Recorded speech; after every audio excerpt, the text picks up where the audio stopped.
Two-thirds of the former Soviet Union's borders run along the shores of oceans, seas, and rivers, spanning over 40,000 kilometers. Its territory was washed by Arctic waters in the north, Ocean, the Pacific in the east, the Atlantic Basin Sea, the Baltic.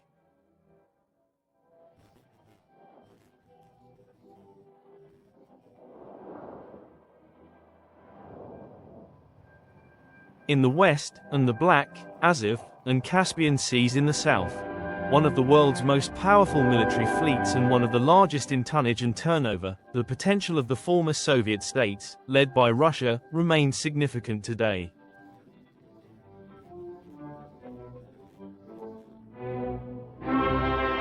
From the series, Russia, Forgotten Years, the history of the Russian fleet.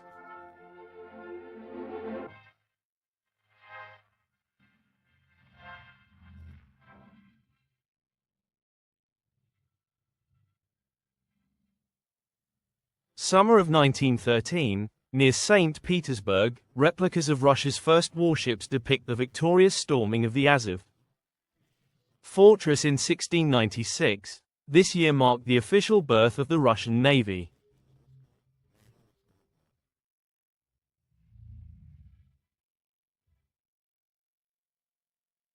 Starting with the construction of small rowing galleys, Peter I managed to create a strong regular fleet in Russia over 30 years, achieving brilliant victories. In the Azov and Baltic Seas, an outstanding naval commander of Peter's era was 𝒀𝒂𝒂 𝒂𝒔𝒂, the first Russian admiral.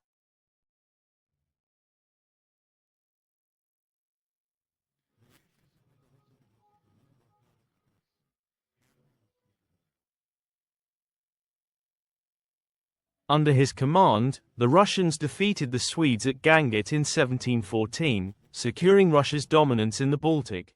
By the end of Peter's reign, the Russian fleet had over 50 ships of the line and about 800 galleys.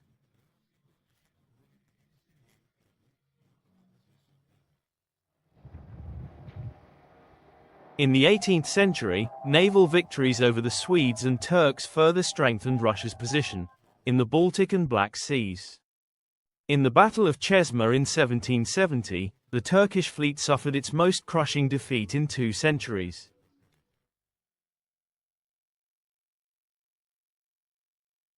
The Russian fleet owed much of its late 18th century victories to the skill of the outstanding naval commander Admiral Fyodor Ushakov.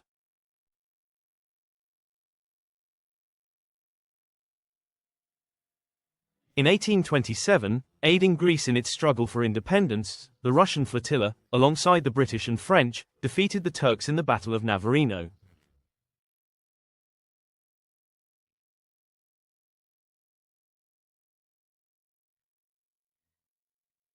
A quarter of a century later, in 1853, Vice Admiral Pavel Nakimov's ships defeated the Turkish squadron in the Battle of Sinop, the last major battle of the sailing fleet era and the first to use explosive artillery shells.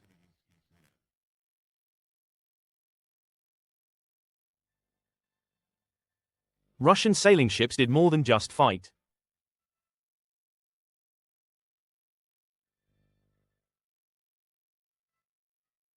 In 1803, the first circumnavigation under the Russian flag took place. In 1819, Russian expeditions set off for the Arctic and Antarctic. The latter was commanded by Fabian Bellingshausen, one of those credited with discovering Antarctica. The expedition reached the ice continent in 1820.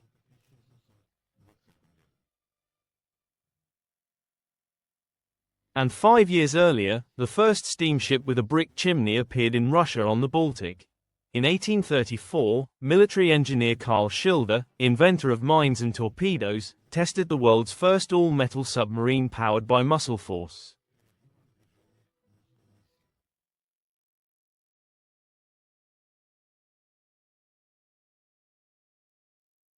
Five years later, the first electric ship, designed by the talented Russian scientist Boris Jacobi, sailed the Neva with 12 passengers.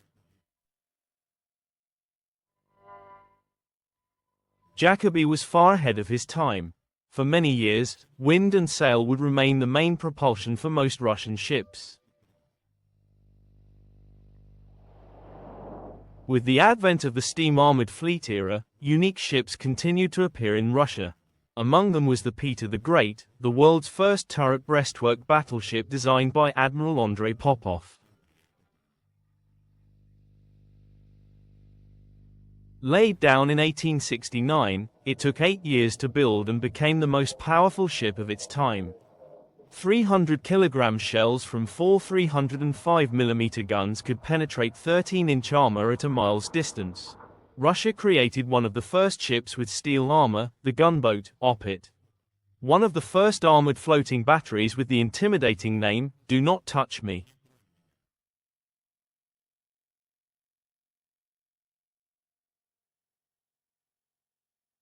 In the 1870s, the same Andrei Popov built 2 unusual ships on the Black Sea, perfectly round armored saucers with a diameter of 30 meters. The round battleships, with a draft of only 4 meters, sailed well in shallow waters. With 19-inch armor and 40-ton guns, they were a formidable force. The Russian Black Sea Fleet had nothing else at that time.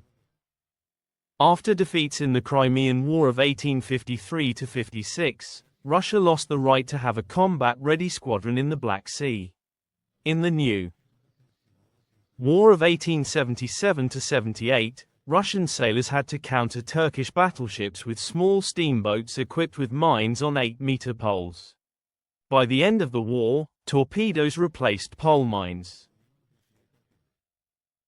The Russians conducted the world's first successful torpedo attack. In 1881, the government adopted the first shipbuilding program. In a decade and a half, Russia acquired 8 squadron battleships, as many armored cruisers, and dozens of smaller ships.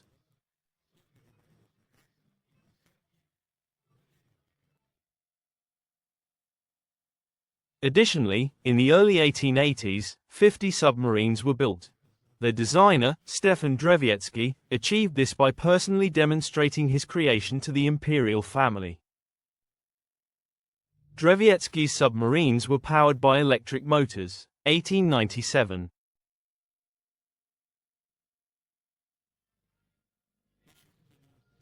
The world's first icebreaker, 𝒖𝒊𝒔𝒔, was built in England according to the design of Stepan Makarov, an enthusiast of Arctic exploration. 𝒖𝒊𝒔 lived an exceptionally long life, 66 years, and was nicknamed the grandfather of the Russian fleet.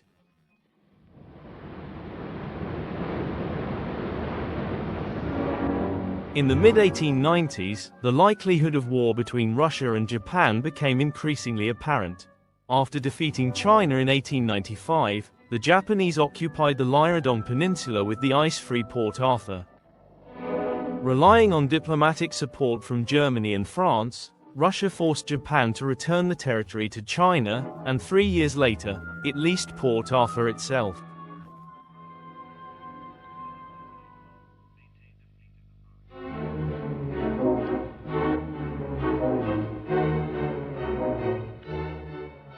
This strategically advantageous location became the base of the 1st Pacific Squadron. The squadron comprised about 50 ships, including 7 squadron battleships and 9 cruisers. The Japanese forces were roughly equal, but Russian admirals had no doubt about the superiority of their fleet. Naturally, the Tsar himself thought so too. War was not expected before 1905. No measures were taken in case of a sudden enemy attack. On the night of February 9, 1904, a squadron of Japanese torpedo boats attacked the Russian squadron without declaring war, launching 16 torpedoes.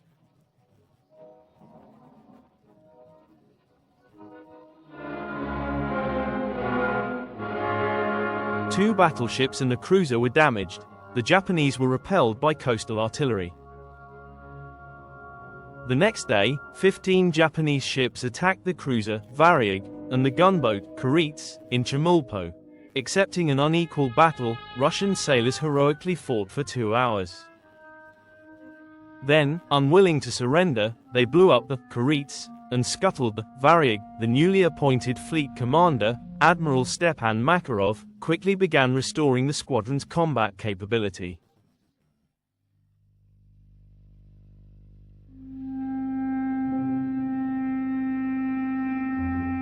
But in early April, Makarov and the entire fleet command were killed when the flagship battleship, 𝒀𝒂𝒓𝒔𝒊𝒂, hit a mine and sank in seconds.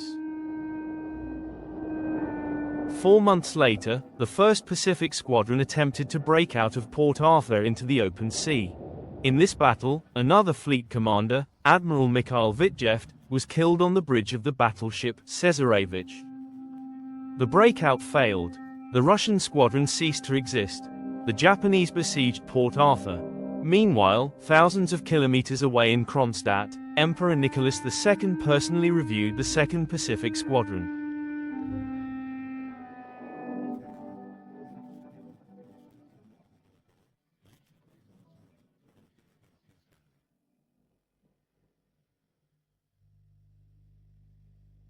The armada of 45 ships under Admiral Zinovy Rozhestvensky was to sail 18,000 miles to the shores of Japan. During these 6 months, Port Arthur would be surrendered to the Japanese. They would defeat the Russian army at Mukden. The war would effectively be lost by Russia, but the Russian sailors, following orders, still engaged Admiral Togo's squadron. The battle took place in the Korean Strait near Tsushima Island.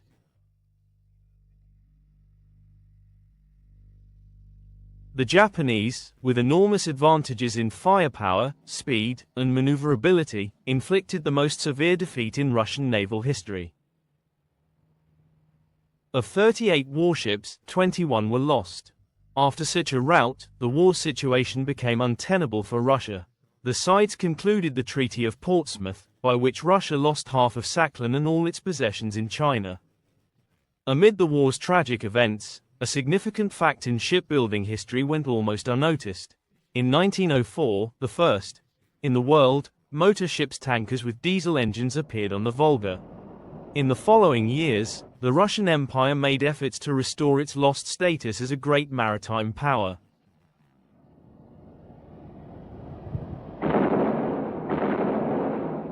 The battleships laid down before the Russo-Japanese War were urgently completed, now called battleships. In 1912, one of the largest warships of that time, the battleship Andrei Pervozvanny, was commissioned.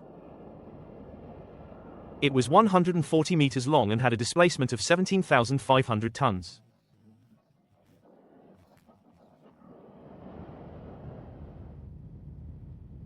Following Britain's example, Russia began building a new type of ship, dreadnoughts designed by Ivan Bubnov. These Sevastopol-class battleships had large-caliber artillery and high speed.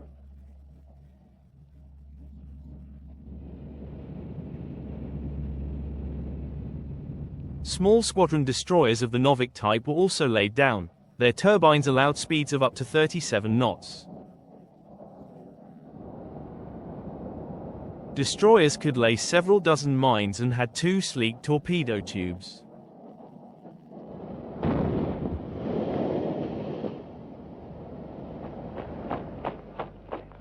Remembering the lesson of Tsushima, the fleet now pays much more attention to training sailors, order and discipline on ships, and enhancing their combat capability. The Russians developed and perfected the most advanced artillery firing technique for a group of ships. Meanwhile, living conditions in the fleet are becoming slightly less harsh than before.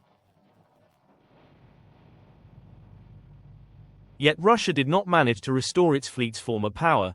On the eve of World War I, it was 7 times weaker than the British and 5 times weaker than the German fleet. At the start of the war, the small Baltic fleet held back the powerful German advance only thanks to the skillful actions of the miners. Only in 1915 did the Russians lay 6,500 mines.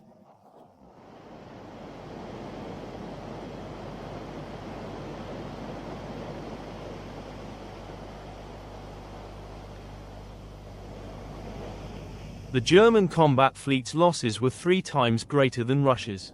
The initiators of such a successful mine defense were Vice Admiral Nikolai von Essen, commander of the Baltic Fleet, and the commander of the Mine Division, Captain First Rank Alexander Kolchak. From July 1916, Kolchak, who became a Vice Admiral within a year, commanded the Russian fleet in the Black Sea.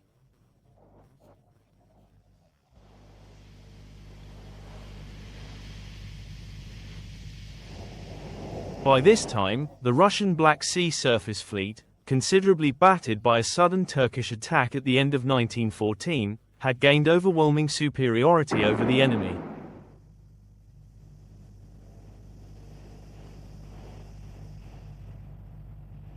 In 1915, the battleship Empress Maria was commissioned, and shortly after, the similar ship Empress Catherine the Great.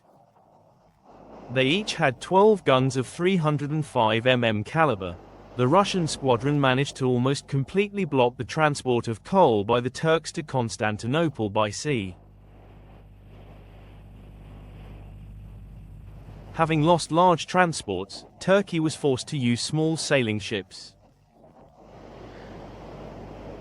Russian artillerymen and naval aviation destroyed them by the hundreds. As a result, Turkey had to import coal from Germany. The Russian Black Sea Fleet also participated in several successful landing operations. The largest was a joint operation with ground forces to capture Trebizond. Thanks to the fleet's support, the Russian Caucasian Army significantly strengthened its position and severed the connection with the Third Turkish Army in Constantinople. The actions of the Russian fleet were complicated by 9 German submarines, which by 1916 had sunk 20 transports. Russia lagged significantly in the construction of a submarine fleet. It entered the war with only one submarine, the 𝒂𝒂.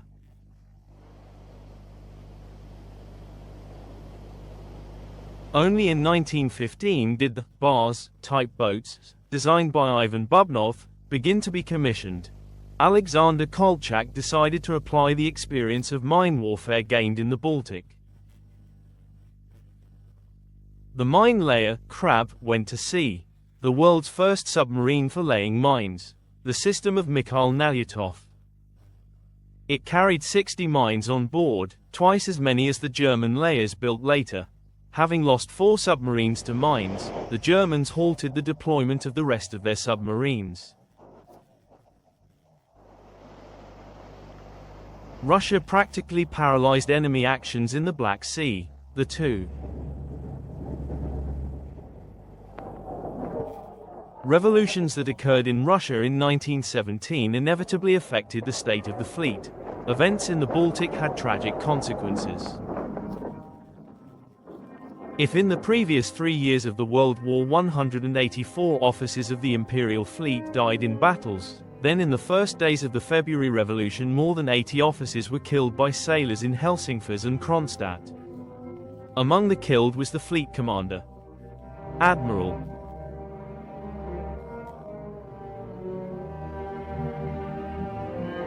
Nepenin.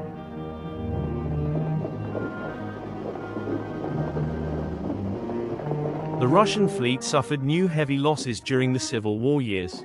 Part of it was destroyed by the Entente forces.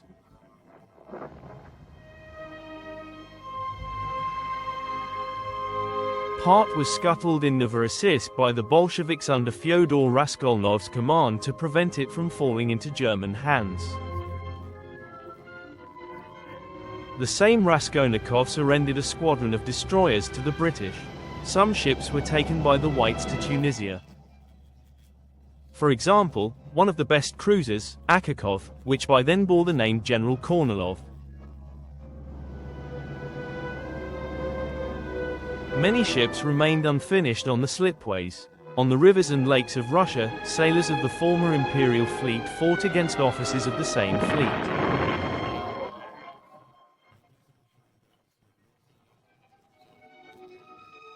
Armed in haste, tugs, barges, and lighters joined the battle line. By the end of the Civil War, the sailors' illusions dissipated, and they raised an anti-Bolshevik rebellion in Kronstadt. The Kronstadt rebellion was brutally and swiftly suppressed, and after that, Lenin viewed the ideas of restoring the fleet's strength with suspicion.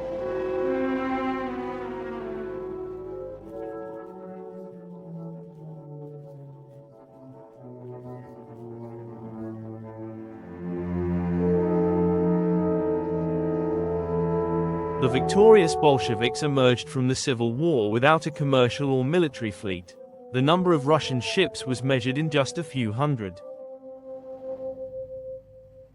There were only a few combat ships left. The maritime borders of the Soviet Republic remained defenseless.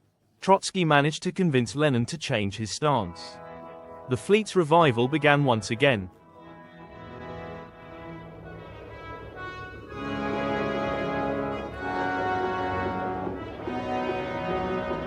In 1922, the Soviets conducted 3 mobilizations. About 8,000 recruits joined the fleet. The first long-distance training voyage was in 1924, with the restored cruiser Aurora and the large training ship Komsomolets, which before the revolution was named Ocean.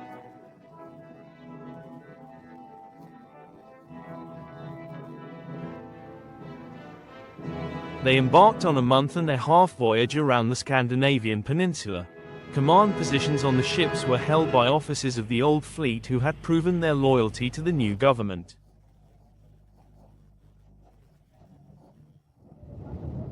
Thanks to them, young sailors received good training on this voyage. Almost 6,000 miles were covered without accidents.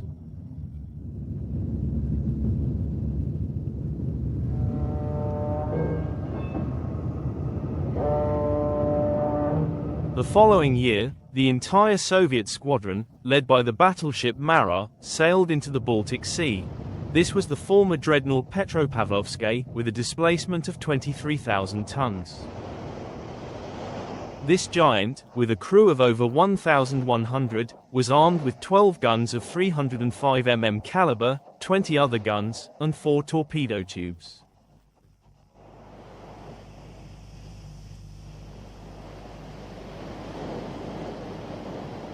The voyage was meant to demonstrate that the Russian fleet was once again becoming the strongest in the Baltic, where other countries had no dreadnoughts. Following Mara, an even larger battleship, Pre-WWII Ganget, was repaired, and from 1925, the October Revolution. Having the same armament as Mara, it exceeded it in displacement by 4,000 tons. The crew size was about 1,500 people.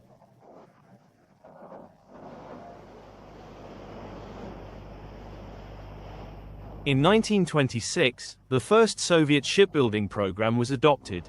Ships of pre-revolutionary types were completed or restored. Some of the sunken ships were raised. Among them was the British submarine 𝒊𝒔𝒔𝒊𝒏. The bodies of the fallen British sailors were returned to their homeland with honors. In Mykolaiv, 2 AG-type submarines, purchased in America before the revolution, were assembled. In addition, 3 Novik-type destroyers, several light cruisers, and ships of new types, mainly submarines and torpedo boats, were built.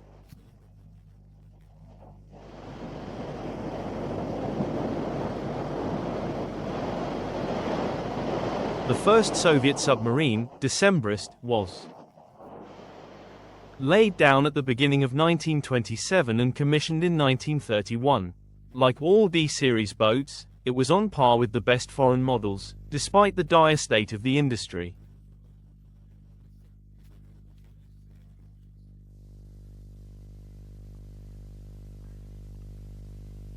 The fleet's reconstruction was undertaken by outstanding, talented shipbuilders of the old school, led by Fleet General and Academician Alexei Krylov, who was destined to live a long life and witness the Soviet fleet's victories in World War II.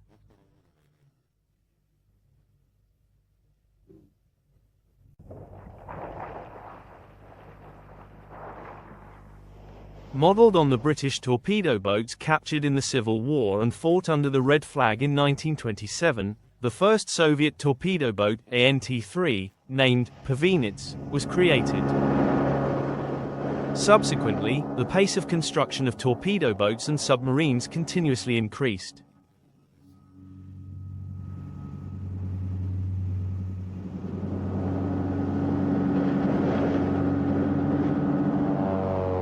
On the eve of World War II, the USSR ranked first in the world in the number of ships of these classes.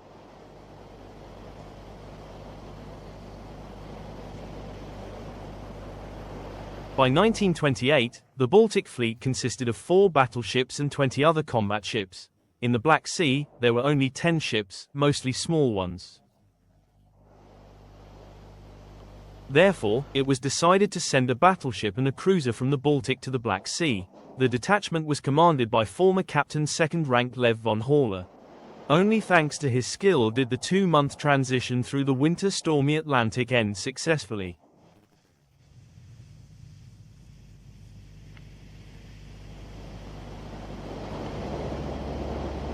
Autumn 1929, the Soviet Navy undergoes its first combat test. The 𝒂 flotilla participated in the armed conflict over the Chinese Eastern Railway. On the Singari River, it disabled Chinese ships and landed a force that successfully stormed enemy positions.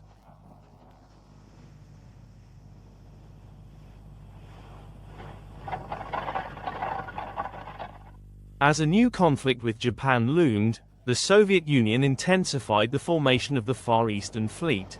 An important step in this direction was the construction of a canal, many thousands of miles from the Pacific Ocean, connecting the Baltic and White Seas. This canal allowed ships, primarily military ones, to be transferred internally from the main Baltic base along Russia's northern shores to Vladivostok. Being half the length of the route through the Indian Ocean, it promised great strategic advantages.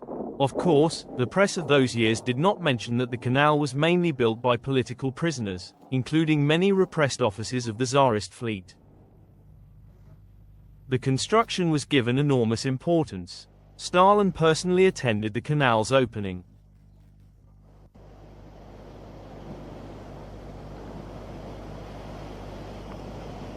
In August 1933, the first ships arrived from Leningrad to Murmansk.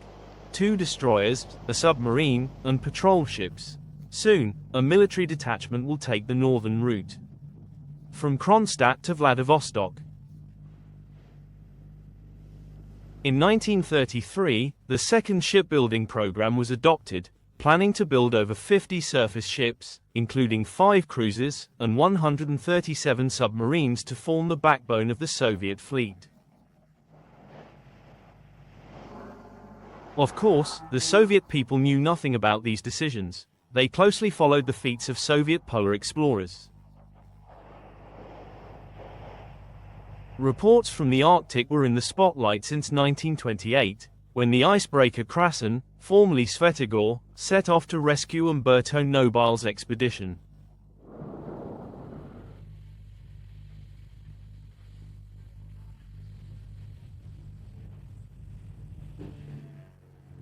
In July 1931, the steamship 𝒀𝒔𝒔𝒊𝒂, built in Denmark, set sail from Leningrad via the northern sea route.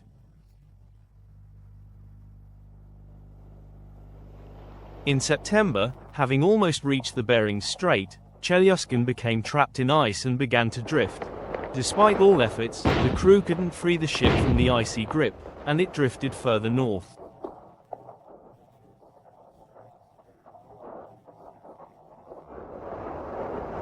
On 13 February 1932, the steamship was crushed by ice and sank. 1 person perished. The rest were rescued by Soviet pilots. Meanwhile, ships laid down under the second program began to enter service.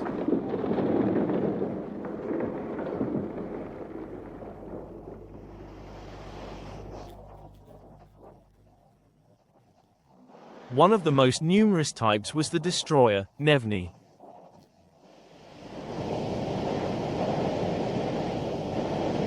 The ship surpassed older destroyers in speed and firepower. It had 130mm caliber guns.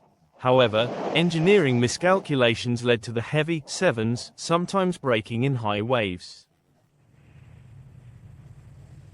The Kirov was much more successful, the best pre-war light cruiser in the world in terms of speed and armament. It had a speed of 35 knots, 50mm armor, and 180mm main caliber guns instead of the usual 152mm for cruisers. Kirov entered service in 1938 and remained the flagship of the Baltic Fleet until the mid-50s. In the latter half of the 30s, battleships were modernized again. They were converted to oil heating. Armor was reinforced, and anti-aircraft armament was installed. Naval aviation became an increasingly serious force. It was now divided into several types: reconnaissance, bomber, mine torpedo, and fighter.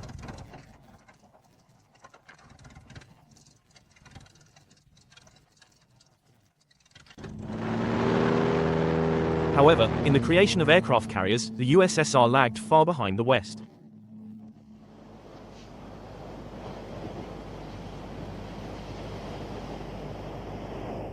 As the fleet was replenished with dozens of new ships, the shortage of highly qualified specialists became increasingly acute. In the late 30s, another wave of mass repression swept through the fleet. In the Pacific Fleet alone, 85% of the command staff changed in 1938. The situation was not much better in other fleets. Among those arrested were many volunteer sailors who heroically fought against the fascists in Spain. One of those who fought in Spain was cruiser commander Nikolai Kuznetsov. Unlike many, he was fortunate to avoid arrest, and in 1939 he became the People's Commissar of the Navy.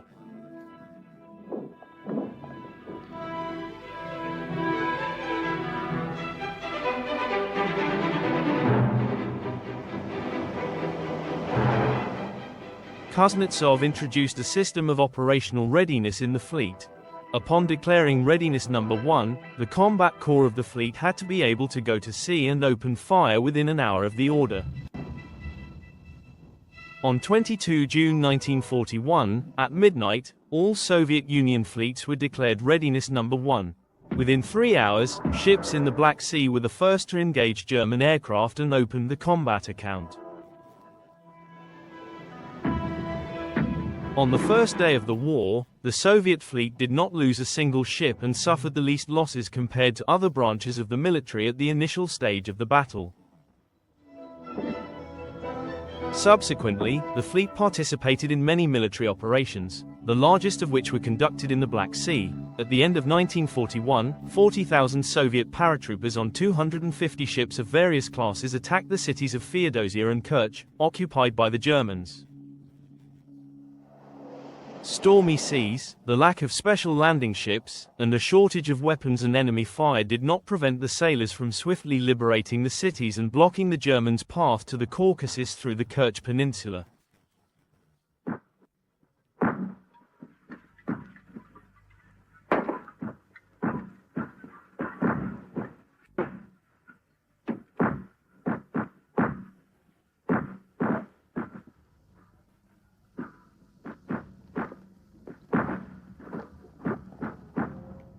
The cities of Odessa and Sevastopol heroically resisted the superior enemy forces.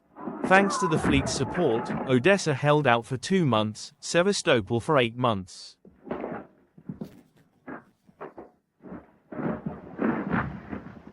Yet by the summer of 1942, the blockade of Sevastopol became so tight that surface ships could hardly break through to the city with ammunition and reinforcements. Many sank in the harbor. In early July, Sevastopol was abandoned by Soviet troops. They would liberate Sevastopol and Odessa in the spring of 1944. In the Baltic, no major naval battles between the Soviet and German fleets occurred during the war. Nevertheless, the Soviet fleet suffered significant losses in August 1941 when breaking out from blockaded Tallinn to Kronstadt. 28 out of 29 freighters and over 10,000 defenders of Tallinn were lost to mines and bombs. Another 5,000 perished in minefields during the evacuation of the Hanko naval base.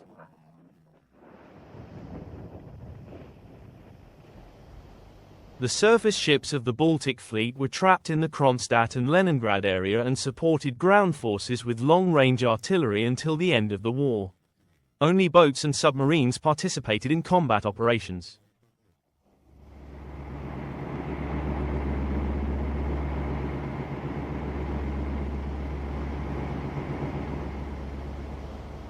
In August 1941, the Soviet submarine 𝒂𝒔𝒔𝒊𝒂 opened the account for sunken German submarines. Submarines had to overcome the world's densest minefield area when exiting the Gulf of Finland, and in 1943, the Germans and Finns even blocked the Gulf with a net. The blockade of the Gulf was lifted in 1944. By the end of the war, Baltic submariners managed to sink 30 enemy transports, losing only one submarine.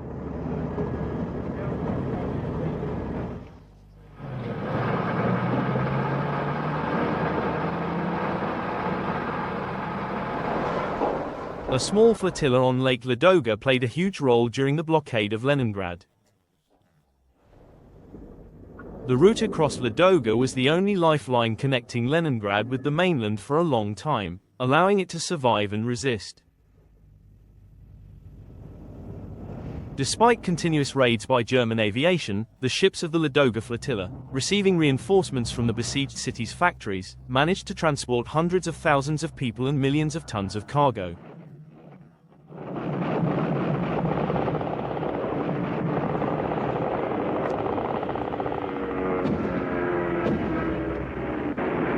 In the south, the Caspian flotilla operated. Its ships hardly participated in combat but played an important role in transporting military cargo for the Caucasian group of forces.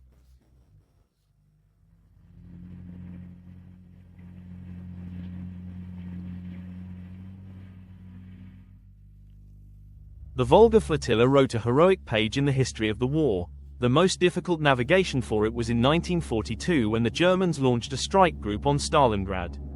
They did everything possible to deprive the city of communication with the left bank of the Volga. Dozens of large and small river vessels were destroyed, but those remaining afloat continued to supply Stalingrad with provisions, landed troops, and evacuated the wounded. Only in winter did the flotilla go into forced anchorage, but by then, the Battle of Stalingrad was already practically won. The Northern Fleet was the smallest of the Soviet fleets at the start of the war. Yet, the war in the north was the most naval. No operation was conducted without the fleet's participation. 𝒖𝒔𝒔𝒊𝒂 and Murmansk gained strategic importance. Starting in August 1941, British and American convoys began arriving in these northern ports with ammunition, uniforms, food, and military equipment.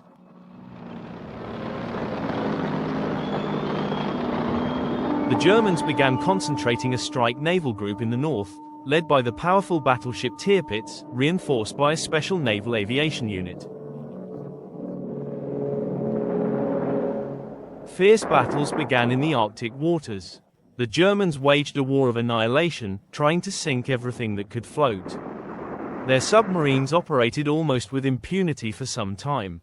After they destroyed most of the PQ-17 convoy heading to the USSR in the summer of 1942, the Allies halted transport movements until the polar night.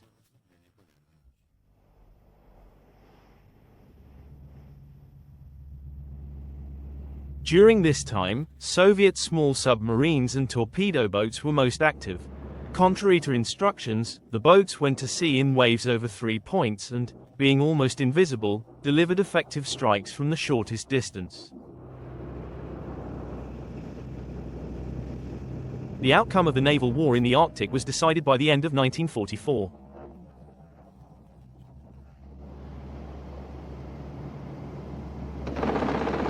The powerful escort of Allied convoys repelled all air attacks, and German submarines, detected by radar, were driven underwater at distant approaches to the transports.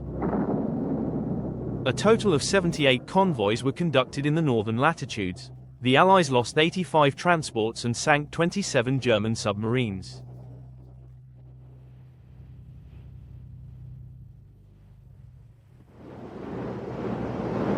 The World War concluded with battles in the Far East.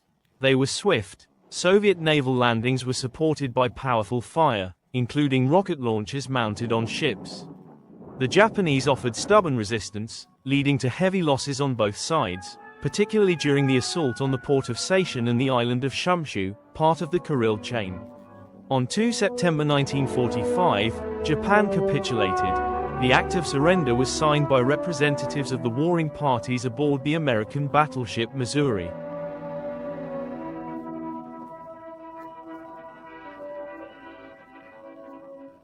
One of the USSR's most important post-war tasks was implementing a new shipbuilding program.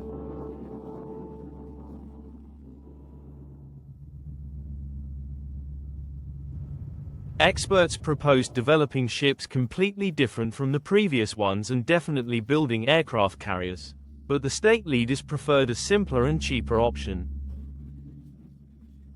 to modernize and complete ships to military standards. It was planned to build 30 Sverdlov-class cruisers. In the early 50s, these ships began to join the Soviet naval forces.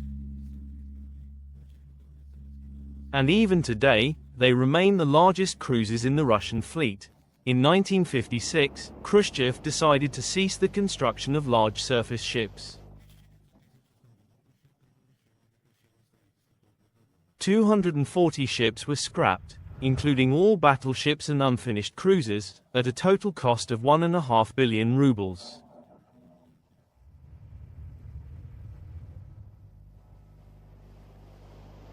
With the advent of nuclear weapons, Soviet strategists made a sharp turn towards saturating the fleet with submarines. They turned out to be the only means of delivering nuclear charges to the territory of the potential adversary, the USA. In 1955, 6 diesel submarines of Project 611 or Zulu were converted to vertical launch systems for 2 SSN-4 missiles. In 1958, 3 such boats went on combat patrols off the US coast.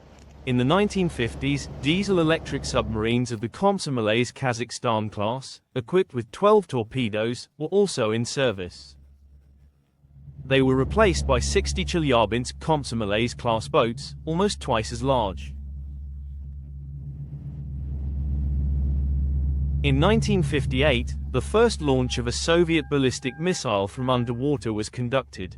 In the same year, the first Soviet nuclear-powered submarine appeared.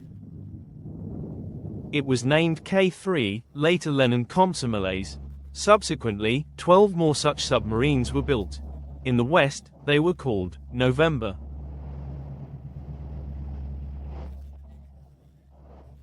Armed with 20 torpedoes, these boats reached speeds of up to 30 knots, had a diving depth of up to 350 meters, and could remain in autonomous navigation for a long time.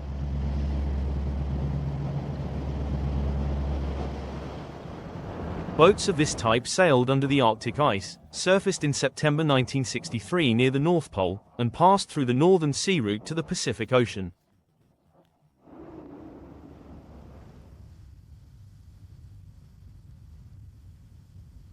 They were later replaced by Alpha-class torpedo boats, armed with SSN-15 torpedoes with nuclear warheads and other more modern classes.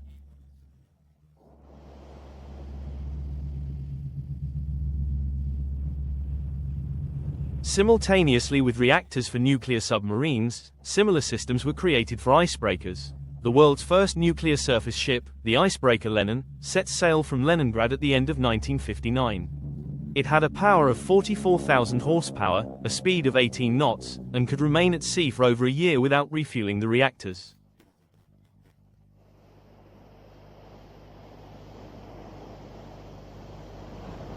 The successors of Lenin, the almost twice as powerful 𝒖𝒔𝒔𝒊𝒂-class nuclear icebreakers, capable of breaking through 4-meter-thick ice. In August 1977, after traveling about 4,000 miles in Arctic latitudes, the icebreaker 𝒖𝒔𝒔𝒊𝒂 was the first surface vessel to reach the North Pole.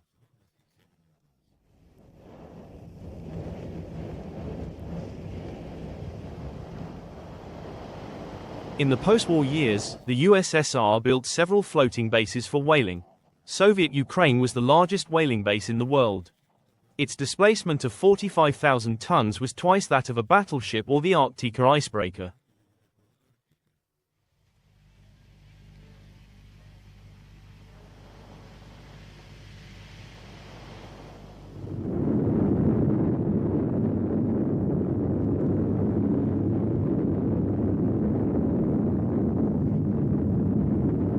The Soviet space program required the creation of special research vessels. The 11-deck para-turbine ship cosmonaut Yuri Gagarin was built in 1971. It was 232 meters long, with a displacement of 45,000 tons. This is the largest floating scientific center in the world, capable of working with two space objects.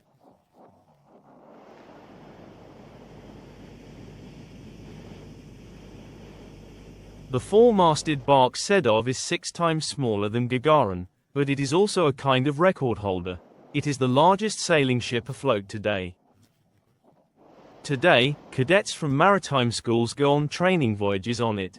In the post-war period, various types of naval missile weapons were actively developed. In the early 60s, 4 Grozny-class cruisers were built, armed with 16 SSN-3 guided missiles, followed by 4 larger Admiral Zazulya-class cruisers. Structurally more successful were the next-generation Kronstadt-class cruisers with 8 SSN-1 anti-submarine rocket torpedoes and the Nikolaev class, equipped, in addition to rocket torpedoes, with vertical launch systems for anti-aircraft missiles of various calibers. The Gremyashchi destroyers carry 16 SAN-1 missiles, and the Stezhany destroyers carry 32 such missiles and 4 SSN-2 anti-ship missile launchers.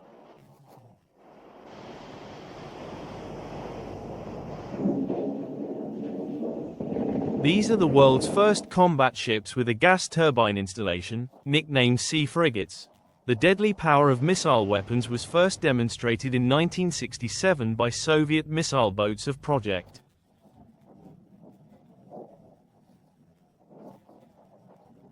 183R. Komar. The Egyptians, who had such boats, sank an Israeli destroyer near Port Said with 2 volleys. The Komars were replaced by Osa-class boats, armed with SSN-2 missiles, the most numerous class of Soviet missile boats. In 1967, 2 fundamentally new Soviet ships were commissioned. The Moskva-class helicopter carriers, officially named anti-submarine cruisers, housed 14 Ka-25 helicopters. After modernization, Yak-38 aircraft could also land on Moskva's deck. Heavy, aircraft-carrying cruisers of the Kiev class were created to provide air cover for ship groups. Each of the 4 such ships carries a battery of long-range missiles, Ka-27 helicopters, and Yak-38 vertical takeoff aircraft.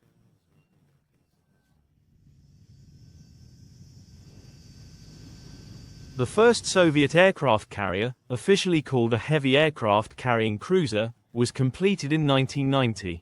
It was laid down as the Kremlin, launched as Leonid Brezhnev, commissioned as Tbilisi, and finally now sails under the name Admiral of the Fleet of the Soviet Union Kuznetsov.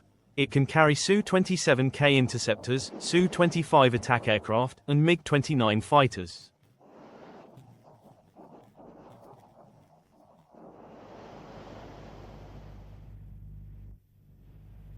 One of the latest events worthy of being inscribed in the history of the Russian fleet occurred quite recently, on 26 July 1992.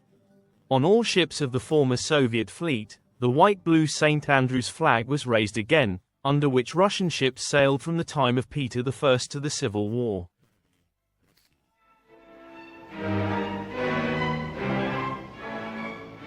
Scriptwriters Alexander Eisenberg, Pyotr Bozhenko, producers John Dukas, Matthew King Kaufman, Maxim Zolotukhin.